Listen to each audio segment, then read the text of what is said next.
This is PSN Newsrun, streaming exclusively on YouTube. Hello and welcome to PSN Newsrun.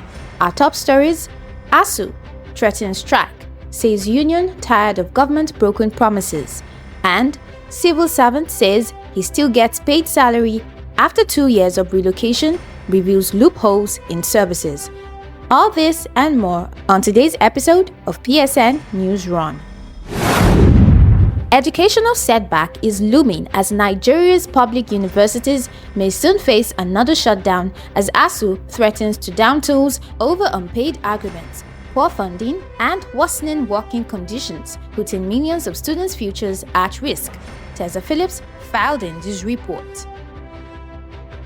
Nigeria's university system may be heading for yet another shutdown as the Academic Staff Union of Universities, ASUU, warns of an imminent strike. The union says it's fed up with what it calls years of broken promises, neglect, and underfunding from the federal government. If the talks collapse, millions of students could find their academic journeys put on indefinite hold. ASUU says their grievances are not new. At the heart of the dispute is the government's failure to fully implement several agreements, some dating back over a decade, on funding public universities, improving lecturers' welfare, and upgrading critical infrastructure. Lecturers say classrooms are overcrowded, research funding is almost non-existent, and many facilities are in a state of decay. Another flashpoint is the union's demand for the replacement of the controversial IPPIS payment system, which they say causes irregularities and delays in salary payment.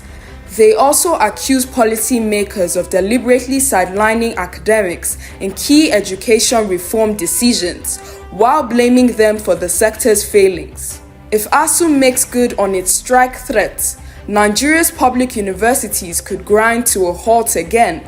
The last major strike in 2022 lasted 8 months, forcing thousands of students to lose an academic year. Such disruptions ripple far beyond campuses.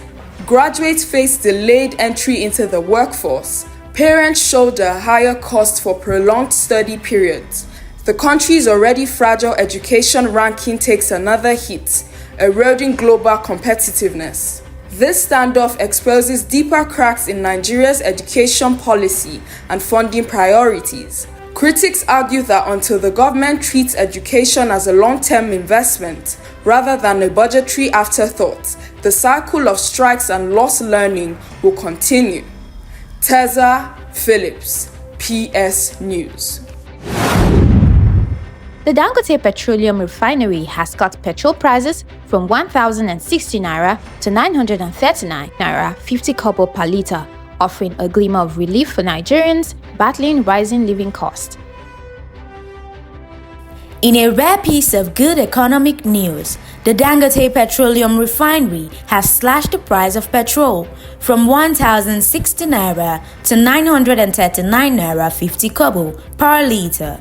While this is not yet a total fix for Nigerians' fuel price woes, the reduction is already sparking conversations about possible relief for households and businesses struggling under high living costs. Industry source says the reduction follows improved supply efficiency, strategic cost adjustments, and pressures to align refinery prices with market realities. The Dangote facility, Africa's largest, has been under an intense scrutiny to deliver on promises of affordable, locally refined fuels that reduce Nigeria's dependency on imports. For motorists, transport operators, and small businesses, this drop could translate to lower running costs, at least in the short term. It may also help to slow down inflation, especially in sectors like food and transportation, where fuel prices highly influences costs. Economics caution, however, that while this is a positive step, the pump prices at most filling stations is still significantly higher than pre-subsidy removal levels. Sustained reduction will depend on stable crude supply, efficient distribution, and currency stability. For now, The news from Dangote's refinery is clear. Prices can come down, but whether this signals the start of a lasting trend or just a temporary reprieve remains to be seen. Marian Awia, PS News. A Nigerian civil servant living in the UK has revealed he's been paid 150,000 naira monthly for over 2 years without working, exposing fresh cracks in the country's payroll system. Joycelyn has more on this. A civil servant now living in the UK says he's been receiving 150,000 naira monthly for over 2 years without working a single day since 2022. This is Nigeria's ghost worker problem, ex-staff, retirees, and even the disease still drawing salaries. Weak HR records, outdated verification, and poor data sharing let absentees slip through. In many ministries, IPPIS, the automated payroll platform, isn't linked to biometric attendance, meaning salaries can keep flowing long after someone leaves the job. 150,000 naira may seem small, but multiplied by thousands, it drains tens of billions of naira yearly, money that could fund roads, schools, and healthcare. These leakages deepen budget deficit, push up borrowing, and weaken public trust in government. This man's confession is a proof that the system still bleeds. Without real-time biometric checks and tough penalties, ghost workers will keep hunting Nigeria's finances and stealing opportunities from those ready to work. Reporting for PS News, Joycelyn Ella Keche Ada.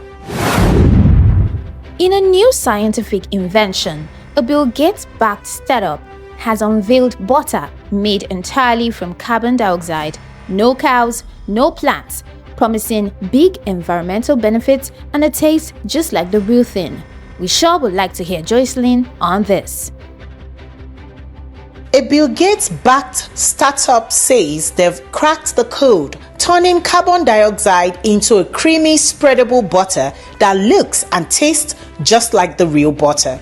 The company, Savo, says the mission is simple: cut down the massive greenhouse gas emissions from livestock farming, responsible for about 14.5% of global emissions, while still giving the buttery toast moment. No cows means no methane bulbs, no farmland clearing, and almost zero water use.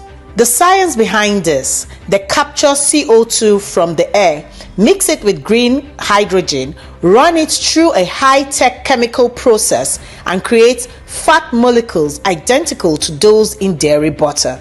Then they add water, natural flavor, and color. Then they create butter, but minus the barnyard. Environmentally, it's a game changer, emitting less than 1 gram of CO2 per kilo compared to nearly 17 kilos for traditional butter. But of course, people want to know if this is safe. According to the company Savo, health-wise, early test says it's just as safe as regular butter, with the same fat structure, but minus the cholesterol from animal sources. Another question on the minds of people is if people will actually eat carbon butter. Some love the sustainability angle, others say it's too processed to trust. One thing is certain: if it catches on, this could be the biggest butter revolution since margarine hit shelves over 100 years ago. Reporting for PS News, Joycelyn Ella Keche Ada. From a tragic loss in Nigerian football to a blockbuster Premier League loan deal, a debt-free fresh start for Kwara United, and a Community Shield upset, here's your quick dive into today's sports stories. Sam is on the sport desk. Shocking news from Nigerian football as Akin Olowokere, newly appointed assistant coach of Shooting Stars Ibadan, collapsed during Monday morning training in Ijebu-Ode and later died at the hospital. The cause remains unclear. A former Sunshine Star player and assistant coach Olowokere recently joined 3SC to work under head coach Edith Agoe. is heading to Everton on a season-long loan deal from Manchester City. The 29-year-old winger, reportedly earning £300,000 a week, has fallen out of favour with Pep Guardiola and will undergo a medical on Monday.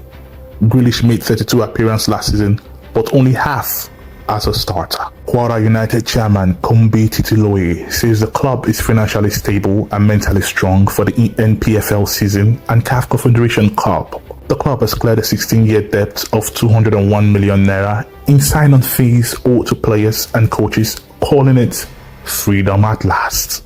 Crystal Palace has lifted the FA Community Shield after defeating Liverpool 3-2 on penalties. The match ended 2-2 in regulation time with goals from Florent Ritz and Hugo Ekitike for Liverpool and Jean-Philippe Mateta for Palace.